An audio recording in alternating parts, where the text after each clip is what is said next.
그러므로 너희는 이렇게 기도하라. 하늘에 계신 우리 아버지여, 이름이 거룩히 여김을 받으시오며. 아멘. 저는 이 말씀을, 기도의 말씀을 대하면서 우리 주님 예수 그리스도께서 우리 신자들을 향하여 기도를 가르쳐 주셨다는 부분, 이 부분이, 이 사실 자체가 얼마나 위안이 되는지 모릅니다. 그러므로 너희는 이렇게 기도하라. 지금 예수님이 우리에게 기도를 가르쳐 주시는 것이죠. 첫 번째, 하늘에 계신 우리 아버지여, 이름이 거룩히 여김을 받으시오며 이랬습니다. 주기도문은 크게 6가지의 기도 내용으로 구성되어져 있습니다. 하늘에 관한 것 3가지가 앞에 나오고 땅에 관한 것 3가지가 뒤에 나옵니다. 그래서 총 6가지를 기도를 올려드리는데, 그래서 하늘과 땅의 중간에 서 있는 기도자를 우리가 보게 됩니다. 하늘의 3가지 기도 제목을 이루고 하나님 아버지의 이름이 거룩히 여김을 받으며 아버지의 나라가 임하시오며 아버지의 뜻이 하늘에서 것 같이 3가지의 기도가 하늘의 것이 이루어집니다. 그리고 기도자가 지금 이 땅에 서서 이렇게 기도할 때 우리가 발을 딛고 선 이 땅에 3가지 일용할 양식과, 그리고 죄진 자를 사하여 주는 것과, 그 다음에 시험에 들지 않고 악에서 구하시는 이 부분을 3가지를 이제 구하며 나아갈 때 하늘의 그 은총과 이 땅의 하늘의 영광과 땅의 은총이 같이 만나는 그 중간에 우리 기도자가 서 있게 된 것입니다. 웨스트민스터 대의문답 190문을 통해서 우리가 그 내용을 우리가 첫 번째 간구에서 우리는 무엇을 위해 기도합니까? 지난번에 우리가 한번 읽어봤지만 이 한 부분을 다시 한번 이 안에 있는 뜻을 새겨보기를 원합니다. 같이 한번 읽어나가도록 하겠습니다. 시작.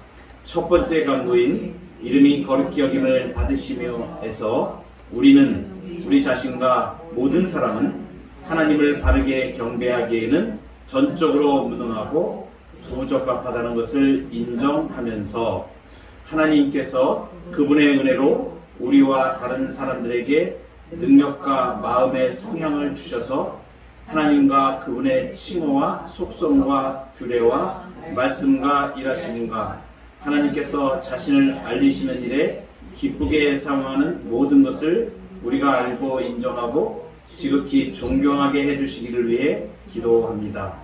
또 우리가 생각과 말과 행동으로 하나님을 영화롭게 하도록 해주시기를, 하나님께서 무식론과 무지와 우상숭배와 신성모독과 하나님께 불명예가 되는 모든 것을 막아주시고 제거해 주시기를, 그리고 하나님께서 주권적인 섭리로 자신의 영광을 위해 모든 것을 명령하시고 주관하시기를 위해 기도합니다. 처음에 시작할 때 우리 자신과 모든 사람은 하나님을 바르게 경배하기에는 전적으로 무능하다. 그리고 이어져서 이러한 부분이 나옵니다.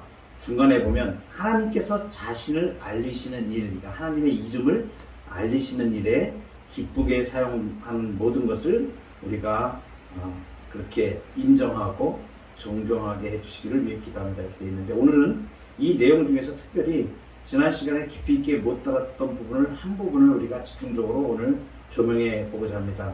오늘 생각할 부분은 무엇이냐면 하나님의 이름이라는 것입니다. 하나님의 이름. 오늘 예수님께서 가르치실 때 하늘에 계신 우리 아버지여, 이름이 거룩히 여김을 받으시오며, 그래서 예수님이 지금 첫 번째 가장 중요하게 생각하시는 부분이 하나님의 이름입니다. 오늘은 특별히 하나님의 이름이 성경에서 어떻게 이 하나님의 이름이 표현되어졌고 이 하나님의 이름을 둘러싼 일들이 어떻게 벌어졌는가 하는 것을 우리가 보고자 합니다. 하나님이 세상을 창조하셨죠. 그리고 첫사람 아담을, 이 말씀을 들어야 될 이 아담이 불순종하여서 배반하고 죄를 범하게 되었습니다. 그리고 이 하나님을 대표해서 이 땅을 다스리고 경영할 모든 권한을 받았는데 그 통치권을 상실하게 되었습니다. 죄와 죽음 가운데 처하게 되었고, 이 세상은 가시와 엉겅퀴를 내고 일상에 매여 종노릇한 존재로 전락되었습니다. 그런데 중요한 게 여기 하나 있습니다. 이제 에덴 동산에서 떠나게 되었습니다. 그래서 땅을 경작하고 이제 이렇게 살게 되었는데, 이 아담과 하와가 에덴 동산에서 떠나게 되어지면서 그때 나타난 것이 무엇이냐면 하나님과의 단절이거든요. 그리고 사람들이 하나님의 이름을 잊어버리게 됩니다. 여러분 한번 생각을 해보세요. 어머니들이 많이 계시니까 아이를 낳습니다. 아이를 낳아서 이 아이를 키울 때에 이제 애가 눈을 맞추고 엄마하고 눈을 맞추고 이렇게 자라가죠. 자라가면서 처음 이 아이가 배우는 말이 엄마입니다. 그래서 엄마하고 엄마. 그러니까 엄마의 이름을 부르는 거죠. 그러니까 엄마의 존재죠. 그러니까 엄마 그러면 아이가 나를 이제 엄마로 이제 아는구나라는 걸 우리가 알잖아요. 그럼 이제 그 아이가 엄마 하면서 이렇게 따릅니다. 근데 지금 하나님이 아담과 하와를 만드셨는데 얘네들이 죄를 범해가지고 떠나가면서 그 아버지 하나님을 모르는 거 잊어버리게 됩니다. 그리고 인류가 이제 그렇게 되어집니다. 그러면 반대로 한번 생각해 보세요. 내가 이 아이를 키웠는데 이 아이가 나를 엄마로 알지 못하고 10년이 지나도 엄마인 줄도 모르고 20년이 지나도 엄마인 줄도 모르고 심지어 이 아이가 집을 떠나가서 엄마하고 아무 상관없이 지 멋대로 산다고 생각하면 속 터지지 않을 엄마가 어디 있겠어요. 한심스럽기도 하고 내가 얘를 왜 낳았나 그렇게 될 거 아닙니까? 후회박심할 것이죠. 하나님이 지금 그것보다 몇 배로 이 모든 우주 만물을 그 사람을 위해서 지으신 거예요. 근데 이 사람이 하나님을 배반하고 이제 떠나고 하나님의 이름을 잊어버리고 하나님의 이름을 부르지 못하는 거예요. 하나님께서 얼마나 이 부분이 마음 아파하셨을까. 그러니까 하나님의 이름을 둘러싸고 일어난 처음 에덴 동산에서 이 아담과 하와가 하나님과 더불어 에덴 동산에 있을 때와 이제 죄로 인하여서 단절되었을 때는 바로 하나님의 이름이 사람에게서 잊혀졌다는 사실을 의미하는 것이죠. 그리고 이제 시간이 지납니다. 여러분 어떻게 하시겠어요? 만약에 내 아이가 엄마한테 눈을 맞추고 엄마를 몰라보고 막 이러면 어떻게 합니까? 엄마가 이 아이를 엄마를 인식시키려고 하죠. 내가 네 엄마야.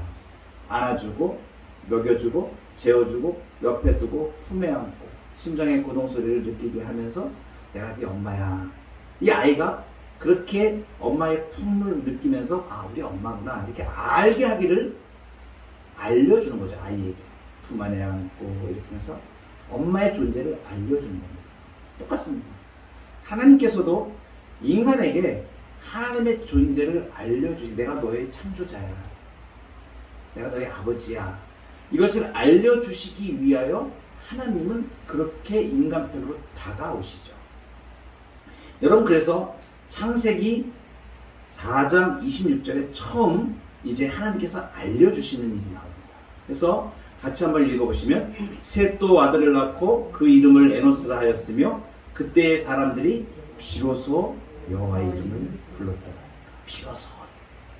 하나님이 이 한마디에 하나님이 사람들이 하나님의 이름을 불러주기를 얼마나 고대하셨는가가 지금 잘 나타내는 겁니다. 이 셋은 아벨과 가인과 아벨 이후에 아벨이 죽임을 당했지 않습니까? 형제지간에 살인이 일어나서 예배한 사건으로 아벨의 제사는 받고 가인의 제사는 하나님 받지 않아서 가인이 죄를 범하게 됩니다. 그래서 첫 번째 살인의 비극이 인류에 일어나는 것이죠. 그래서 그 아벨이 죽었는데 아담과 하와에게 또 아벨 대신에 다른 아들을 또 주셔서 이제 셋이 낳습니다. 셋이 아들을 낳고 그 이름을 셋도 이제 아들을 또 낳은 거죠. 그러니까 몇 대가 지금 이렇게 진행이 되어진 겁니다. 성경에는 단순하게 이름이 몇 명만 언급이 되어지지만 첫사람 아담과 하와가 에덴 동산에 나온 이후에 계속하여 자녀를 낳았을 것으로. 그래서 이제 성경에 보면 족보를 이야기할 때 몇 살까지 살면서 자녀를 낳았으며 이렇게 하니까 계속 자녀를 낳는 겁니다. 그때는 이제 인류가 폭발적으로 증가하는 시기가 되어지기 때문에 오랫동안 살았고 계속 자녀를 낳는 일을 계속하였습니다. 그러니까 아담도 자녀를 낳고 셋 이후에 계속 낳는 겁니다. 그리고 가인도 가서 또 자녀를 낳고 셋도 자녀를 낳고 계속 자녀를 많이 낳아서 사람이 많이 이제 많아지는 그러한 시대가 되었던 거죠. 근데 그때 셋의 아들 에노스 때에 한참이 지나서 그때야 비로소 여호와 이름을 불렀다는 것입니다. 하나님의 마음이 여기 지금 나타나요. 하나님께서 내가 너희를 창조한 하나님이다. 그렇게 이들에게 계시하여 주시고 알려주시기를 얼마나 하셨을까. 도무지 알지 못하는 사람들이니까, 죄로 인하여 가려져 있으니까. 그러면 얼마나 애타하셨을까. 만약에 여러분 7살 될 때까지 아이가 엄마를 못 알아본다 그러면 그거 정말 얼마나 심각한 일입니까. 있을 수 없는 일입니다. 정말. 그러니까 하나님은 지금 그 몇 대에 걸치던 인류가 하나님을 모르는 사실에 하나님께서 얼마나 이 부분을 안타까워 하셨는가를 지금 나타내주는 한 구절입니다.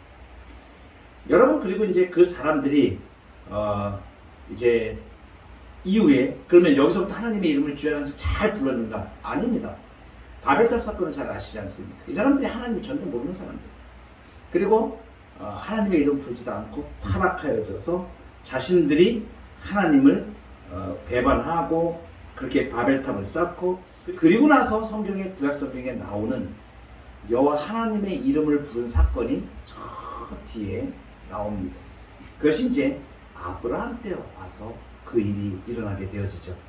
그래서 창세기 12장은 하나님께서 아브라함을 불러서 이제 시작하시는 그 일들이 기록되어 있는데, 12장 8절에 거기서 베델 동쪽 산으로 옮겨 장막을 치니 서쪽은 베델이요 동쪽은 아이. 그가 그곳에서 여호와께 제단을 쌓고 여호와의 이름을 부르더니. 갈대아 우르에서 우상 숭배하는 가정에서 태어난 사람이고, 그리고 하나님께서 지명하여 부르셔서 내가 내게 지시할 땅으로 가라 그래서 온 사람입니다. 이 사람이 처음 여호와의 이름을 다시 부르기 시작하는 거예요. 그러니까 그 앞에는 물론 에녹이라든가 하나님과 동행하여 갔던 사람들도 있습니다. 그 공식적으로 여호와의 이름을 불렀다고 하는 그러한 형태로 성경의 계시로 나오는 것은 이제 아브라함 때 와서 이렇게 나타나게 되어집니다. 그 아브라함이 또 이제 여기 아브라함 때 와서는 이제 본격적으로 하나님의 이름을 부릅니다. 그러면 여러분 한번 생각을 해보세요. 하나님의 이름과 지금 무엇이 연관되어 있는 것입니까? 하나님의 구원 역사가 지금 연결되어 있는 거죠. 그러니까 하나님의 이름의 이면에는 인류의 구원과 그 다음에 배반, 그리고 하나님을 배반한 일들과 다시 하나님께서 구원하시는 일이 계속 하나님의 이름 가운데 나타나고 있다. 이 사건은 이렇게 말씀하시는 것은 무엇을 나타내 주는가? 하나님께서 포기하지 않으시고 지속적으로 하나님을 알리시기를 원하신다는 것입니다. 제일 중요한 것이 이것입니다. 하나님의 이름과 관련하여 하나님께서 가장 애쓰시는 일이 뭐냐면 자신을 알려주시는 거예요. 이게 참 놀라운 사건입니다. 그래서 이제 이 아브라함이 애굽에 내려갔다가 자기 아내를 누이라고 속이고 거기서 또 하나님께서 구해셔서 올라오죠. 애굽에서 올라왔을 때 그가 처음으로 제단을 쌓는 곳 거기 베델에서 여호와의 이름을 다시 부르는 것이 13장에 이렇게 나옵니다. 여러분, 아브라함이 그러면 여호와 하나님의 이름을 불렀다. 이것이 아브라함 개인 한 사람에 대한 문제이면 좀 국한되죠. 아브라함이 하나님의 이름을 불렀다라는 가장 중요한 의미가 있습니다. 생각을 해보세요. 아브라함이 지금 갈대아우를 따라서 팔레스타인의 족장들의 다니는 길을 쭉 와서 베델에서 지금 여호와의 이름을 부르는데, 남방까지 애굽까지 갔다가 다시 올라와서 또 그 자리에서 여호와의 이름을 부릅니다. 이것을 성경에서 이렇게 구체적으로 계속 반복해서 하는 이유가 무엇입니까? 좀 전에 제가 말씀을 드렸죠. 하나님께서 하나님의 이름을 알려주기를 원하신다. 누구에게? 사람들에게. 근데 그 지역에 있는 사람들은 어떤 사람들이에요? 이방인들이에요. 하나님을 전혀 모르는 사람들이에요. 그래서 여러분, 아브라함을 통해서 하나님이 가장 원하셨던 것이 무엇이냐면 하나님의 이름이 나타나기를 원하십니다. 지방 사람들과. 그래서 복을 주시죠. 복의 약속을 하시고 자손의 약속, 땅의 약속, 후손의 약속, 복의 약속을 하시면서 가장 중대하게 드러내신 게 무엇입니까? 이 아브라함이 그 이방 민족들 사이에서 살면서 무엇을 나타내는 거예요? 하나님의 이름을 나타내는 거예요. 이것이 하나님이 가장 원하시는 것입니다. 그래서 이 아브라함을 통해서 하나님의 이름을 나타내셨고, 그리고 이제 이 하나님의 이름이 거룩히 여김을 받기를 원하는데, 사람들이 또 이스라엘 백성들, 아브라함의 후손들이 또 하나님을 배반하죠. 그러니까 이 역사는 계속 하나님께서 나타내시면 배반하고 잊어버리고 하나님의 이름을 거룩히 여기지 않고, 그러다가 또 하나님께서 구해내시면 또 그들이 다시 하나님의 이름을 부르고, 이것이 지금 역사 속에서, 구속 역사 속에서 계속 반복되어지는 거예요.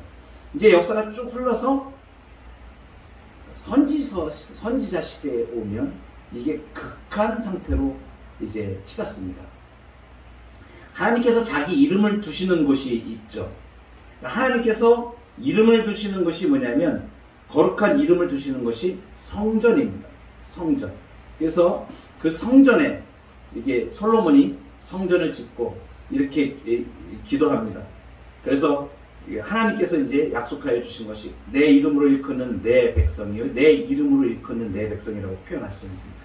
그들이 악한 길에서 떠나 스스로 낮추고 기도하여 내 얼굴을 찾으면 내가 하늘에서 듣고 그들의 죄를 사하고 그들의 땅을 고칠지라, 약속을 주셔요. 그것도 이름과 관계됩니다. 하나님의 이름과 관계됩니다.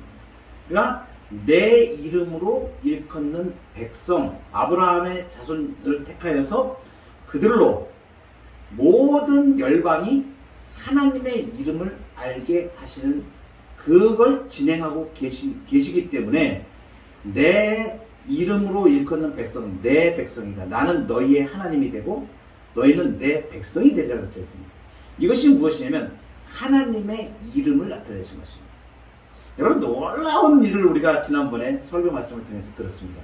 출애굽의 역사 있을 때 모세를 통하여서 이스라엘 백성들을 그 애굽 땅에서 건져내시면서 가장 중대하게 하시는 일이 무엇인지 아십니까? 이스라엘 백성들의 구원 맞습니다. 그런데 그거보다 더 중요한 일, 그 이스라엘 백성을 구원해내는 것은 현상적으로 나타난 일이고, 그 백성을 구해내시는 일이고, 정작 그럼 왜 그 일을 하시는가? 왜 그 일을 하시는가? 모든 열방이 하나님의 이름을 알게 하시는 거죠. 그것을 몇 차례를 하나님이 언급하십니다. 내가 여호와인 줄 알리라. 내가 여호와인 줄 알리라. 애굽 왕 바로가, 그 바로의 모든 사람들, 온 세계 만민이 내가 여호와인 줄 알리라. 무엇을 통해서? 내 백성 이스라엘을 기적적으로 그들을 구해내시고 애굽의 모든 그러한 군사력과 이러한 무엇에서 벗어나게 하시고, 그리고 그 유명한 홍해 사건, 거기서 이스라엘 백성들을 완벽히 구해내시면서 애굽의 바로의 군대를 거기서 수장하시는 그 하나님의 승리를 통해서 깜짝 놀라는 거죠. 전 세계가. 그래서 그 지역에 있는 모든 열방들이 그 일을 다 듣게 됩니다. 아, 하나님이시다. 하나님이시다. 이것을 알게 하신 거예요. 하나님께서 지금 이방에 하나님의 이름을 나타내시기 위해서 하신 일들입니다.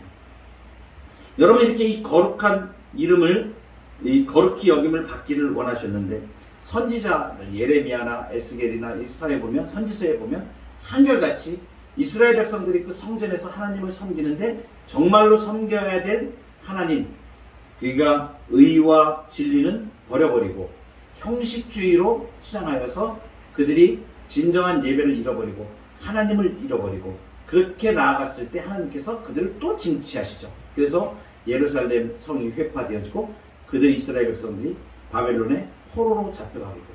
그 포로 생활 가운데에서 또 하나님께서 다시 그들을 새롭게 부르셔서 회복시키시고, 또 여전히 하나님께서 하나님의 이름을 위하여 그렇게 이들을 사용하시는 것을 보게 됩니다. 맨 마지막에 예수 그리스도를 통하여 전 세계 열방에, 그것도 때가 이름에, 때가 참에, 어떤 때가 찹니까?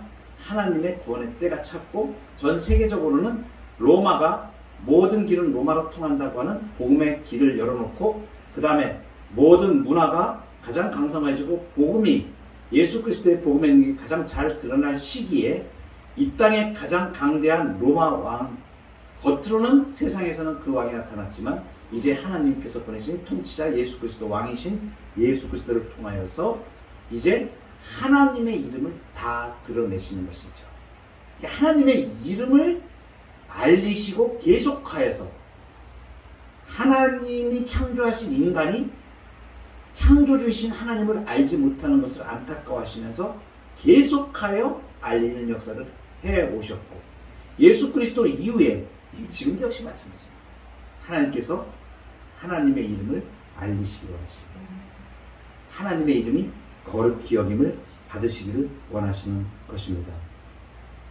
여러분, 이스라엘 그 역사를 통해서 우리가 보는 것이 무엇이냐면, 하나님은 그분의 이 거룩한 이름을 감당하지 못하는 백성들을 그만 두고 보지는 않으십니다. 그래서 징치하시죠. 징계하시고. 왜냐하면 하나님의 목적은 열방을 구원하시는 게 목적이거든요. 그래서 이스라엘 백성들을 택하여서 그들에게 계시하여 주신 것이거든요. 하나님을 알게 하도록, 열방에게 알려지도록 했는데, 그 역할을 못하니까 어떻게 됩니까? 징계를 받았죠. 이스라엘 나라가 망하였습니다. 그래서 이스라엘이 2000년 역사 가운데 그 나라가 다 없어져 버려가지고, 불과 이스라엘이 다시 팔레스타인의 그 지역에 이스라엘이라는 나라를 다시 만든 게 불과 얼마 안 됩니다. 2000년의 장관 역사 이후에, 로마에 완전히 멸망당한 이후에, 그 예루살렘 성전이 회파되고 난 이후에 흔적도 없이 다 전 세계로 다 흩어버리셨던 거예요. 하나님께서. 왜 그러시는가? 하나님께서 하나님의 이름이 열방 가운데 나타나게 하시기 위하여 그 이스라엘 백성들을, 그 책임이 있는 사람들인데, 이 사람들이 그 일을 감당하지 못하니까 하나님께서 어떻게 하시는 거예요? 그 민족을 흩어버리십니다. 이걸 여러분 우리가 잘 알아야 됩니다. 그래서 하나님의 이 목적은 세상을 회복시키시는 거예요. 그리고 예수 그리스도로 구원하여 부르신 하나님의 백성들은 지금 왜 우리를 부르셨습니까? 이스라엘 백성도 구원하신 거랑 똑같은 거예요. 그러니까 우리를 영적인 이스라엘로, 이제 아브라함의 영적인 자손으로 예수 그리스도를 믿게 하여서 그 세상을 향하여서 하나님의 이름을 나타내는 존재로 우리를 부르신 것입니다. 그러니까 믿는 사람들은 하나님 앞에 이 사명을 다 받은 사람들이에요. 예수님의 백성들, 하나님의 백성들이 지금 이 일을 하는 사람입니다. 그런데 하나님의 백성들이 이 일을 감당하지 못하면 어떻게 될까요? 하나님께서 이걸 아셔야 돼요. 마태복음의 3장에 보면 이런 말씀을 주님이 하십니다. 당시에 예수님이 유대인들에게, 야, 너희들 속으로 너희들이 아브라함의 자손이라고 그렇게 생각하지 마. 아브라함이 너희들의 조상이라고? 내가 너희에게 이르노니 하나님이 능히 이 돌들로도 아브라함의 자손이 되게 하실 수 있다. 생명이 없는 돌도 하나님이 원하시면 아브라함의 자손이 되게 할 수 있다. 그러니까 너희들이 아브라함의 자손이라고 말로 아니래. 동일하게 오늘날 우리 그리스도인들에게도 너희들이 믿는 자들이라고, 하나님의 자녀들이라고, 우리가 그 일을 감당하지 못하면, 나 아니면 안 될 것 같습니까? 나 아니면 하나님의 일이 안 이루어진다고 천만에. 하나님은 돌을 들어서도 하나님의 이름을 이 땅에 나타내시고 그분의 뜻을 이루어 가실 분이시거든요. 그런데 우리를 택하여서 이 소망스러운 일에 우리를 통로로 사용하시고 우리를 부르셔서 이 영광된 일에 우리를 사용하신다는 것은 우리에게는 말로 다 할 수 없는 영광된 복입니다. 그래서 믿는 사람으로 하나님의 이름을 위하여 이 땅을 살아갈 수 있는 자들은 상상할 수 없는 복을 이미 받고 우리는 살아가는 사람들이죠. 여러분 잘 보세요. 오늘 새벽에 제가 복에 대해서 말씀을 드렸습니다. 어떤 분 옆에 가 있으면 나도 모르게 복된 일들이 일어나요. 신기하게 그런 일들이 막 일어납니다. 그런데 특별히 그분이 하나님 앞에 신실하게 쓰임을 받고 하나님의 은혜 가운데 머무는 자면 정말 아브라함의 복이 그분을 통해서 옆으로 막 이렇게 흘러가는 거예요. 그러니까 그분 옆에 있으면 그분과 함께 같은 꿈을, 같은 비전을 가지고 같이 기도하고 그분과 같이 생각을 같이 하고 그분과 말씀을 나누고 그러는 사이에 나도 모르게 선한 영향력이 내 삶을 지배하는 일들이 일어나게 되었습니다. 여러분, 교회 안에 발을 들여놓고 교회 공동체 안에 예수 그리스도의 몸된 백성으로 딱 들여놓는 순간에 그 일들이 이미 시작되어지고 일어납니다. 그래서 사람이 생각할 수 없는 일들을 하나님은 하셔요. 우리는 그 기적들을 우리의 인생에서 많이 보게 됩니다. 여러분 한번 보세요. 우리 한국의 기독교 역사를 잠깐 거슬러 보면 이것이 증명이 되어집니다. 한국은요, 조선시대에 선교사들이 왔을 때 이 나라 게으른 이 민족은 답이 없는 민족이었습니다. 조선 말기에. 근데 한국 들어가기 전에. 처음 복음이 떨어질 때에 이 백성들이 그 선교사들의 기록을 보면 이 한심한 민족이 어떻게 회개할 수 있을까, 이건 상상할 수 없는 일이에요. 그런데 그 불모지 같은 아주 정말 변할 것 같지 않은 그러한 사람들, 전통 고수, 그 다음에 샤머니즘, 짬뽕된 불교신앙, 뭐 정말 하나님을 믿어갈 수 있는 아무런 소망이 보이지 않는 것 같은 그 시대 상황 속에서 주의 복음이 이 땅에 떨어졌을 때 그 일을 통해서 하나님께서 한국 민족을 바꾸셨습니다. 여러분, 전 세계 역사 가운데 지금 분단의 상황 가운데에서 동족이 동족을 향하여 전쟁이 진행 중인 나라에서 세계 경제 10대 강국으로 들어가는 나라가 어디 있겠습니까? 요즘 한류 문화가 전 세계로 나가고 있는 거 한번 보세요. 놀라운 일입니다. 이 일에, 이 놀라운 이 복을 받은 이 한국이, 지금 우리가 살고 있는 이 한국이 무엇 때문에 이렇게 되는가? 분명하게 우리가 볼 수 있는 것은 뭐냐면 1907년도에 복음이 들어와서 이 땅에 선교사들이 의료사업, 학교, 그리고 문명을 퇴치하고 성경 말씀이 들어오면서 이 말씀의 능력이 이 민족과 함께하면서 교회가 부흥운동이 일어나고, 평양 대부운동 1907년에 장대현 교회를 비롯해서 평양 대부운동이 일어나면서 이 민족이 회개하고 갱신되어지기 시작합니다. 교회가 서가면서 이 교회 공동체를 통해서 하나님께서 이 민족을 살리신 거예요. 여러분, 독립운동한 그 대표적인 33인 중에 거의 많은 분들이 기독교 신앙을 다 가지고 있는 분들입니다. 전부 다 이 정말 암울한 시대에 그 시골에 우리의 그 학교를 세우고 한 일들을 전부 기독교 정신을 가지고, 성경 말씀의 정신을 가지고 그 일을 이룬 사람들이에요. 이 나라가 그렇게 세워진 나라예요. 재헌국회에서 이승만 대통령이 성경에 손을 얹고 출발한 나라입니다. 놀라운 복입니다. 상상할 수 없는 복이 우리 가운데 일어나. 그래서 6.25 동란이 일어나서 정말 그 이데올로기, 공산주의 치하에 들어갈 그 위기 상황에서 저 끝에 부산 요만큼 땅덩어리 낙동강 요 방어선 이제 뚫리면 이제 다 망하는 건데, 그때 하나님께서 기적적으로 이 나라를 다시 자유로 민주주의로 택하셔가지고 지금까지 세계 역사상에 유례 없는 교회를 이루어졌습니다. 무엇 때문에요? 우리가 지금 제가 앞에서 쭉 말씀을 드렸어요. 무엇 때문에 지금 이 일을 하십니까? 하나님의 이름 때문이죠. 여러분, 한국 교회는 하나님의 이름의 대명사입니다. 하나님이 이 열방 가운데 하나님의 이름을 나타내시기 위하여 한국뿐만이 아니라 전 세계에 지금 이 교회를 통해서, 한국 교회를 통해서 복음운동을 일으키시고 예수 그리스도의 복음을 전하기 위해서 이 일을 이루어하셨다는 걸 알 수 있습니다. 우리는 거기에 그 열매를, 우리 신앙의 선배들이 이루어하는 열매를 우리는 먹는 사람들이에요, 지금 현재. 그러니까 보세요. 우리 어렸을 때 얼마나 먹고 살기 힘들었어. 이 나라가 얼마나 힘들었습니까? 원조 받아서 먹고 살고. 그런데 지금 그 시간이 지나서 하나님이 복을 주신 교회를 통하여 복을 주신, 어떻게 이런 산업이 일어나고 어떻게 그런 반도체 같은 산업을 하나님께서 이 한국 땅에 주셔가지고 이 나라가 먹고 살 수 있게 이렇게 해오셨는지, 그 지혜와 권능과 이런 분들은 말로 다 수 없어요.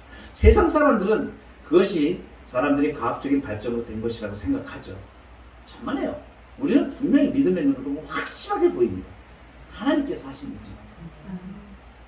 그런데 여러분, 우리 교회는 지금 하나님의 이름이 어떠한 상태에 있느냐. 우리가 하나님의 이름을 여기서 이스라엘 백성들처럼 그것을 잊게 되고 그 이름을 거룩히 여기지 않으면 그 결과는 자명한 결과가 앞에 놓여져 있습니다. 저는 지금 그것들을 보게 됩니다. 물론 하나님은 돈을 들여서라도 그 일을 하시게 될 겁니다. 그러나 그 일에 쓰임받지 못하고 도태되어지는 그러한 교회.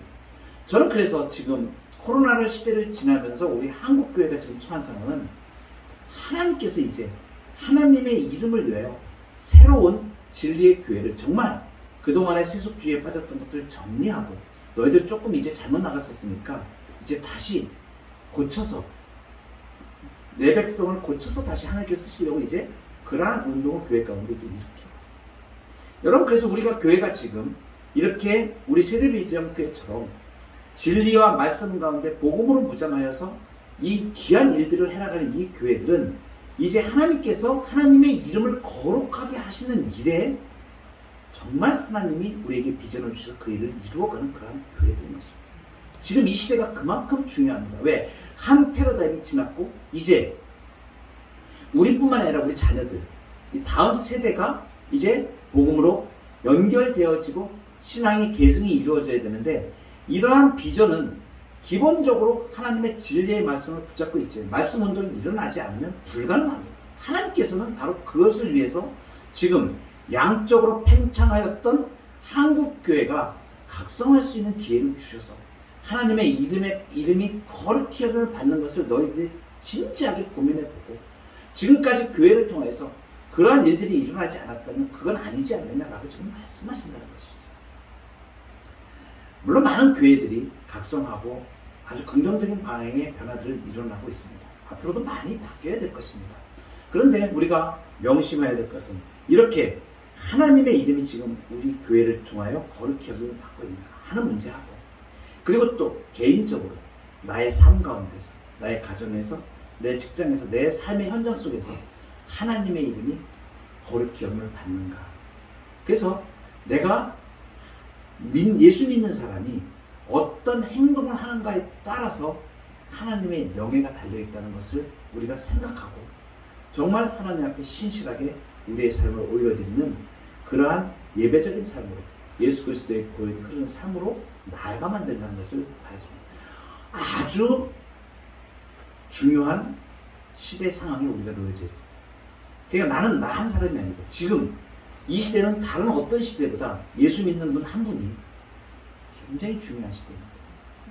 이 한 분을 통해서 하나님께서 하나님의 이름의 명예를 회복하시기를 원하십니다. 여러분이 그 한 사람이시기를 원합니다. 여러분이 하나님 앞에 지금 우리가 가져왔던 잘못되었던 것들을 다 내려놓고 이제 내가 하나님의 명예를 담당하는 사람이야. 나 한 사람의 내 시선에, 내 하는 행동에, 내가 나가는 이 걸음에 하나님의 명예가 달려있다. 우리의 자녀들이 이것을 우리가 다 보고 있습니다. 우리의 자녀들이 지금 우리를 보고 있습니다. 우리의 다음 세대들이 우리를 주목하고 있습니다. 여러분 여기 이 시점에서 하나님의 명예를 위하여 같이 우리의 믿음의 걸음들을 선한 싸움을 싸워나가는 능력 있는 성도로 서가시기를 주의 이름으로 축복합니다.